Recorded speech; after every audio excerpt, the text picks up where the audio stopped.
WhatsApp guys, horror story लेके आए खूनी मंडे चैनल से। इसका टाइटल है ब्लैक मैजिक हॉरर स्टोरी कक तंत्र। करेंगे साथ में एंजॉय दोस्तों। किस टाइम आप देख रहे हो जरूर बताना और वीडियो कर दें लाइक। 1 2 3 गो। दोस्तों, हम हर हफ्ते बड़ी मेहनत से आपके लिए एक दिल दहला देने वाली एनिमेटेड हॉरर स्टोरी बनाते हैं। तो अगर आप हमारी खूनी मंडे चैनल की कहानियां एंजॉय कर रहे हैं तो हमारे चैनल को सब्सक्राइब कीजिए और हमारी लेटेस्ट वीडियोस की नोटिफिकेशन के लिए बेल आइकन दबाना मत भूलना। इनके एनिमेशन मतलब सच में डर लगता है। खूनी मंडे।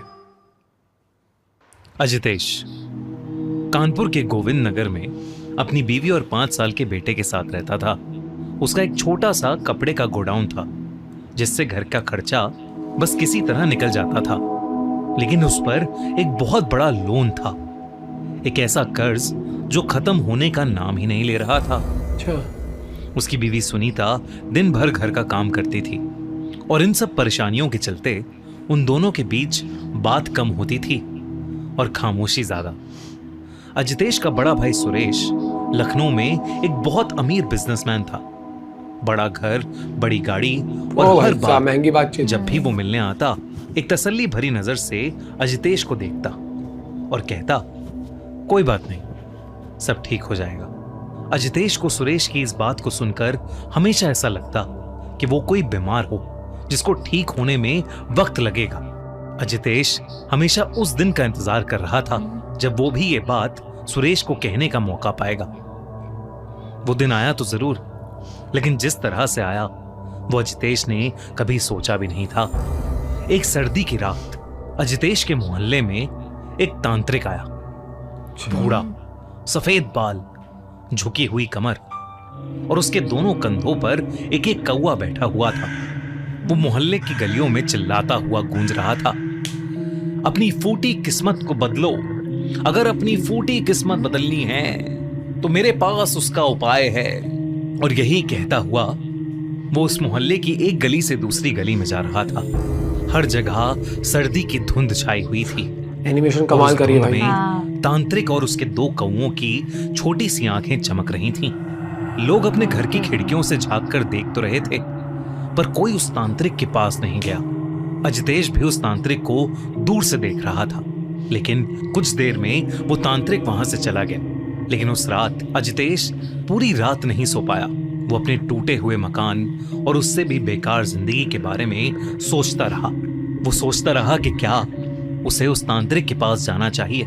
अगली सुबह बिना किसी से कुछ कहे अजितेश सीधा उस तांत्रिक को ढूंढते हुए उसके पास चला गया, इस उम्मीद में कि वो अपनी बुरी किस्मत किसी तरह बदल पाएगा। जैसे अजितेश ने सही टाइम पर किसी पंडित से बात करने का सोचा, वैसे ही मैंने भी। अजितेश लोगों से पूछ पूछ कर फाइनली उस तांत्रिक के पास पहुंच गया। अब भी उसके कंधों पर 2 कौवे थे। अजितेश ने अपने साथ हो रही परेशानी के बारे में उस तांत्रिक को बताया। उस तांत्रिक ने पूरी बात सुनी और फिर उसे कुछ ऐसा बताया जिसे सुनकर वो शॉक्ड हो गया। उस तांत्रिक ने उसे बताया कि कौवे पितृलोक के दूत हैं, जिंदा और मुर्दा लोगों की दुनिया के बीच का दरवाजा, और अगर उन्हें काक तंत्र से सही ढंग से साधा जाए तो वो हर काम करते हैं जो इंसान के बस में नहीं होते। लेकिन ये सिद्धि बहुत खतरनाक है। ये इंसानी खून मांगती है। रोज सुबह बिना किसी चूक के अजितेश को अपनी उंगली काटनी होगी, थोड़ा सा खून दाने में मिलाना होगा और कौवे को खिलाना होगा। और अगर एक दिन भी चूक हुई तो सिद्धि टूट जाएगी और फिर खुद अजितेश की जिंदगी तबाह हो जाएगी। अजितेश ने उस तांत्रिक से कहा कि उससे कोई चूक नहीं होगी, इसलिए वो तांत्रिक अजितेश को काक तंत्र सिखाने के लिए मान गया।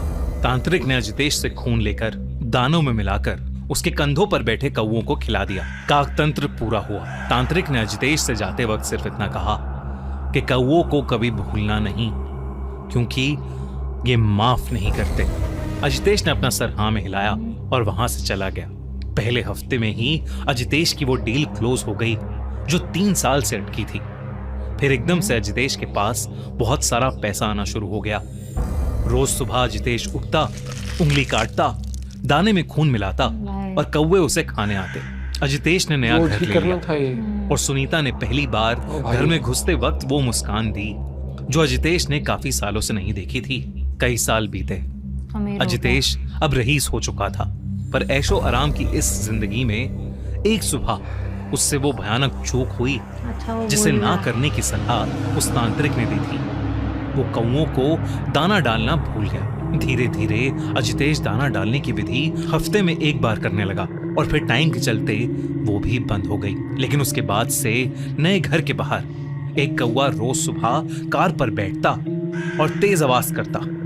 अजितेश चिड़ के पास जाता, कौवा उड़ जाता, लेकिन अगले दिन फिर उसी जगह उसी समय वो वापस आ जाता। ऐसा लग रहा था कि मानो वो अजितेश को कोई भयानक चेतावनी दे रहा हो।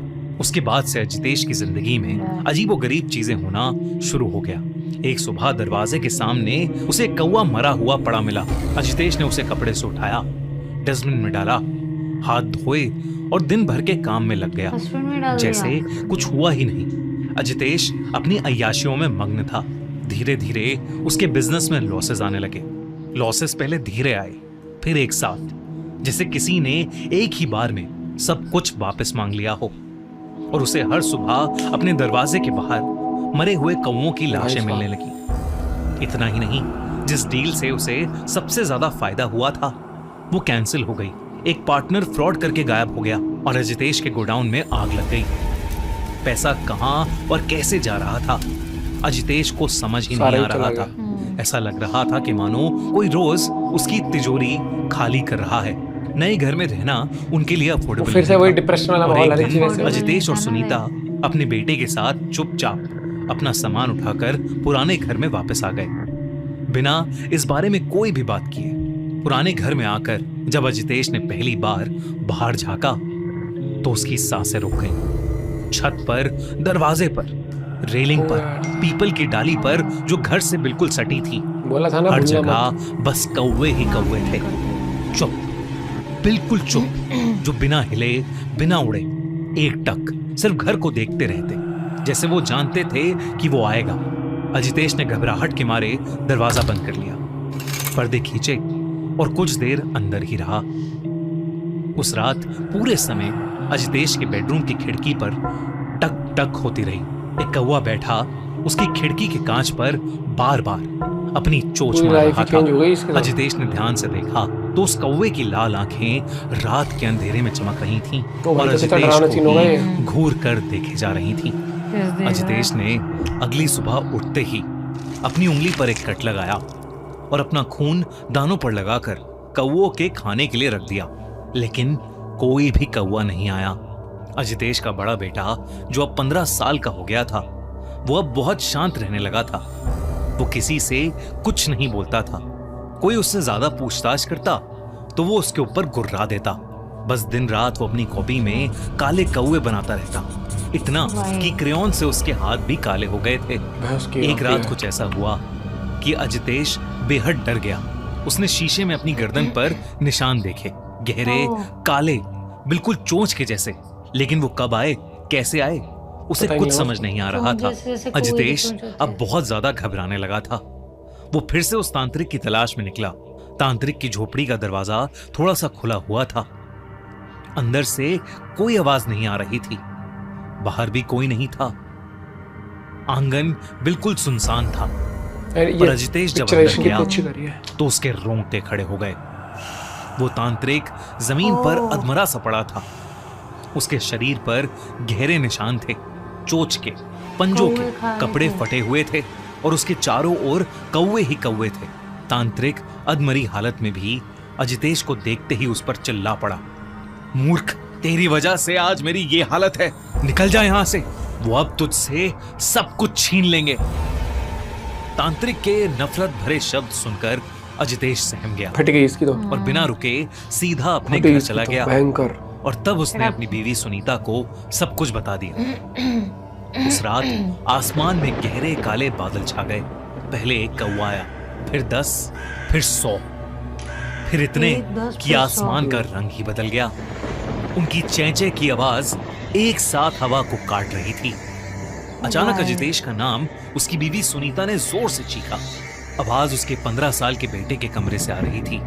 जब अजितेश वहां गया तो उसके बेटे को अजीब से दौरे पड़ रहे थे, ओ भाई साहब, जैसे मरने के समय कोई कौवा फड़फड़ाता है, बिल्कुल वैसे ही उसका बेटा छटपटा रहा था।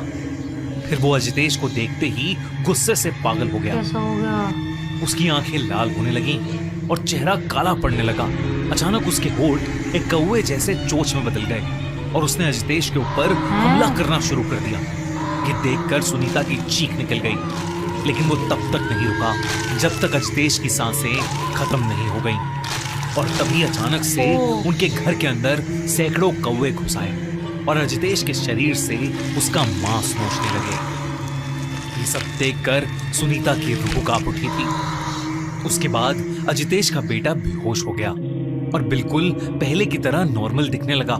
इसके अंदर आ गया तो कुछ। वो उसी रात अपने बेटे के साथ हमेशा हमेशा के लिए वो घर छोड़कर चली गई और फिर कभी लौटकर उस घर में वापस नहीं आई। अजितेश का वो घर आज एक खंडर बन चुका है, लेकिन लोगों को उस घर के अंदर 100 से ज्यादा कौवों का झुंड मंडराता हुआ दिखता है। ओ भाई, अगर आपको ये वीडियो अच्छी सबसे लगी, बड़ी गलती तो इसकी ये थी, देखो स्टोरी थी नो डाउट, लेकिन स्टोरी में क्या था कि स्टोरी हो कुछ हो लाइफ में, आपको हमने जो भी बोल दिया सीख मिलती है ना वो चीज कि भूलनी हाँ, चाहिए, तो उसको बोला था ये कभी भूलते नहीं है, ध्यान रखना माफ चाहिए। नहीं करते। ओ भाई साहब, लाइफ पलटी, लेकिन वापस पलट के वापस वहीं आ गई। 360 डिग्री घूम गई थी इसकी जिंदगी, लेकिन फिर रिवर्स गियर, फिर वापस लग गया था। एनिमेशन कमाल मतलब की जैसी थी। पैसा आया और ना तो वो बेसिक चीजें करना ही भूल गया। भाई वो वाला सीन बड़ा गजब तरीके शूट किया था। साउंड इफेक्ट्स अगर आप देखोगे ना, वो हल्की हल्की धुंध थी, हाँ। वो तांत्रिक आ रहा था वहां पर कौवे बैठाकर, और एक वो बड़ा स्केरी था जब वो गाड़ी के ऊपर कौवा बैठा हुआ था वहां हाँ, पर। चिल्लाया जा रहा था। इंटरेस्टिंग था। और मुझे लगता है कि ऐसी शॉर्ट हॉरर स्टोरी जब आप सुनते हो रात को, मजा आता उसके है। बाद सोचो आपने लाइट ऑफ करी हुई है, और कई बार क्या होता है कि इतनी कमाल की स्टोरीज होती है, मुझे लगता है स्पॉटिफाई में भी है if I am not wrong, हाँ, तो आप हाँ। ऑडियो भी चला के आप लेट जाओ बस। बिल्कुल अंधेरा उसके करके। बाद अरे भाई साहब जो नींद आती है ना, हाँ। एक तो गहरी नींद आती है, और फिर सपने में कई बार उस तरीके इंटरेस्टिंग सपने भी आते हैं। मजा आया, इंटरेस्टिंग स्टोरी थी, और स्टोरी टेलिंग प्लस इनका जो अंदाज रहता है हमेशा वो, क्योंकि मुझे लगता है कि देखो एनिमेशन के साथ एक Animation सेटिंग तो बैठना बहुत ही चाहिए, बड़ी, नरेशन स्टाइल हाँ। वो हमेशा से ही सदाबहार है भाई। एंड आई एम श्योर आप लोगों ने भी एंजॉय करेगी स्टोरी। बाकी बहुत सारी स्टोरीज आ चुकी है हॉरर स्टोरीज जो आप देख सकते हो, मैं सजेस्ट भी कर सकते हो नेक्स्ट टाइम किस पे रिएक्ट करना चाहिए। भाई मजा आ गया। और मैं हमेशा कहता हूँ मेहनत पे ध्यान दिया करो, इन चीज़ों में कुछ नहीं रखा है हाँ। बाबा, क्योंकि आपकी किसी मतलब ऐसे तंत्र मंत्र में नहीं। जबकि मुझे लगता है कि लाइफ में ना सबसे बड़ा आपका जो वो होता है ना, क्या कहते हैं, आपके लिए आपका साथी वो आपकी मेहनत होती है, और एक विजन भी होता है साथ में। मतलब गधा मजदूरी नहीं करनी है आपको, एक विजन लेना है कि फ्यूचरिस्टिक आपको होना है, तो उसके क्या पीछे क्या स्टेप्स आपको लेने पड़ेंगे। जैसे क्रिकेटर बनना है तो ये थोड़ी है कि कंप्यूटर में PS5 पे गेम खेलते रहेंगे एग्जांपल, उसके आपको क्रिकेट प्रैक्टिस करनी पड़ेगी। बड़ी डरावनी थी। बढ़िया था। मिलते हैं वीडियो के साथ, बाय बाय, टेक केयर।